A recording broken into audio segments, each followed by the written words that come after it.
Hola, ¿qué tal? ¿Cómo están? Un gusto poder saludarles. Hace unos instantes acabo de finalizar una sesión ontológica, una charla con herramientas de coaching con una cliente y el tema que surgió me pareció interesante para poder compartirlo. Tomé algunas notas de algunos pensamientos que me fueron surgiendo y los voy a compartir y tiene que ver con la forma de observar, el tipo de observador, el tipo de observadora que estamos siendo en este momento y cómo vamos cambiando en las diferentes maneras de observar. Y esto me llevó a reflexionar sobre cómo aprendemos las personas.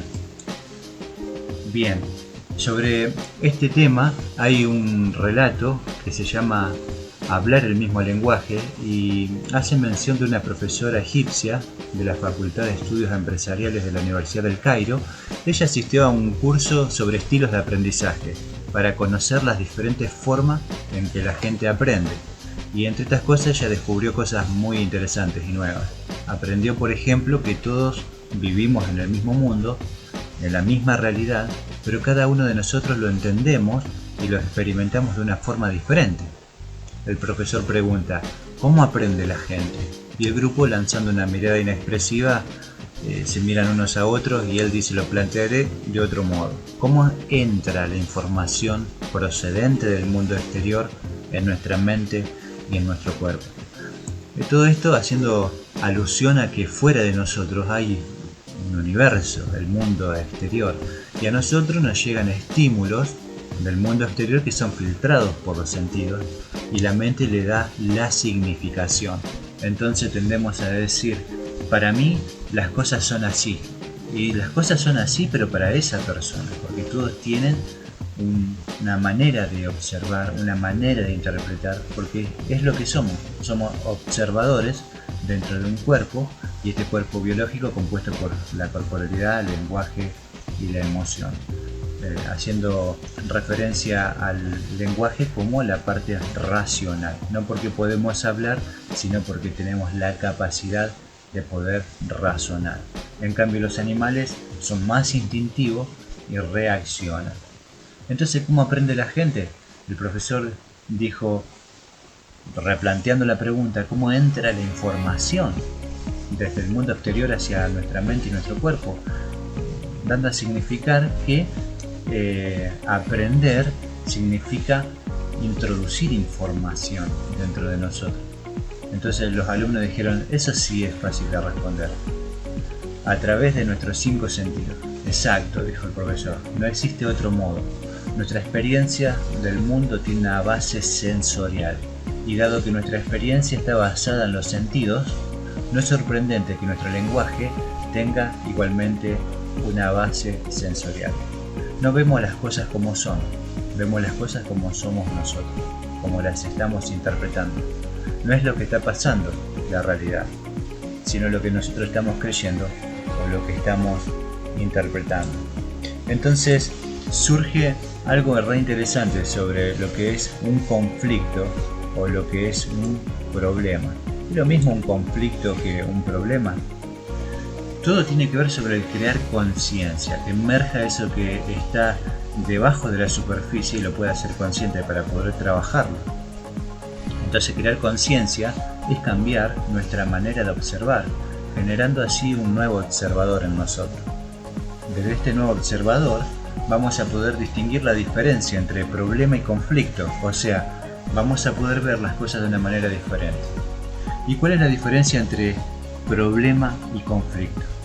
Bueno, cuando tenemos un problema buscamos siempre una solución, pero ¿cuánto tarda en aparecer otro problema después de resuelto?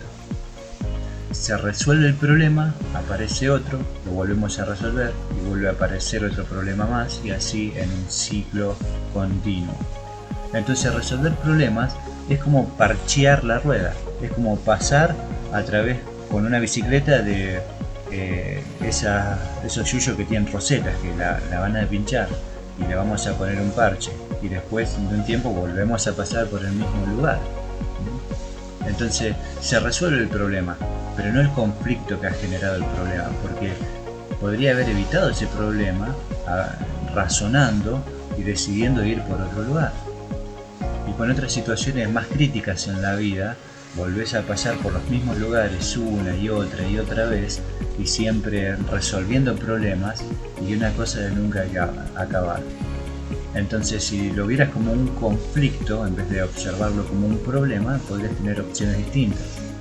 La mayoría de las personas estamos programadas para resolver problemas, pero no nos damos cuenta de que detrás de cada problema hay un conflicto mayor.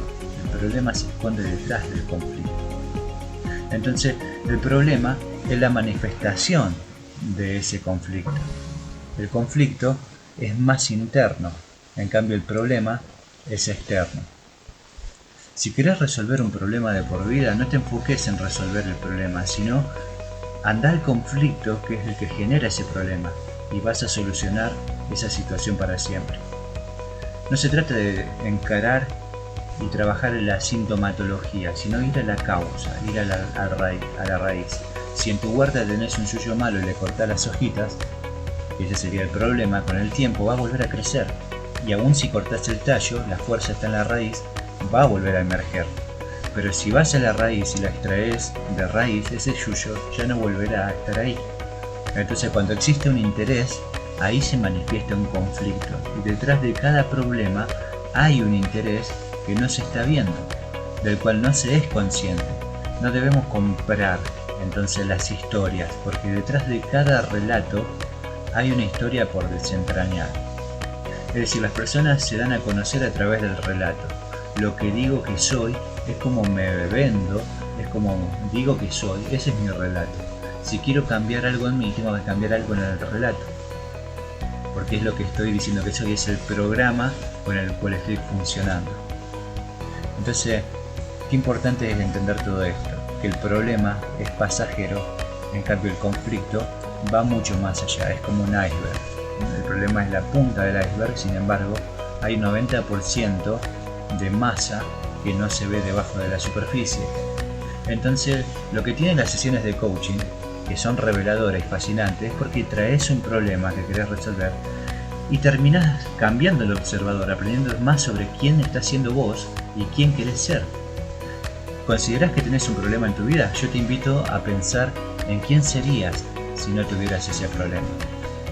Entonces, buscando dentro de uno, dentro tuyo, para que salga la mejor versión de tu ser y seas de bendición, a fin de que puedas cambiar el observador y no verlo como un problema que te cierra posibilidades, sino a verlo como un conflicto, algo a solucionar, a una conversación para abrir, un espacio para generar, a fin de hacer los pedidos, las ofertas, las promesas necesarias, a fin de resolver esta situación de una vez por todas.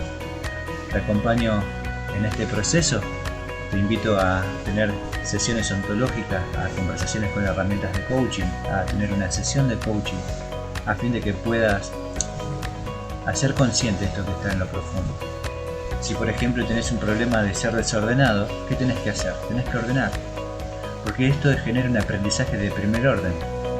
No se cambia el hábito, cambia la acción, no cambia el observador, se obliga a hacerlo por el estándar, por el valor, por el programa mental que uno quiere empezar a versionar. Entonces, ¿esto no es lo que quiero?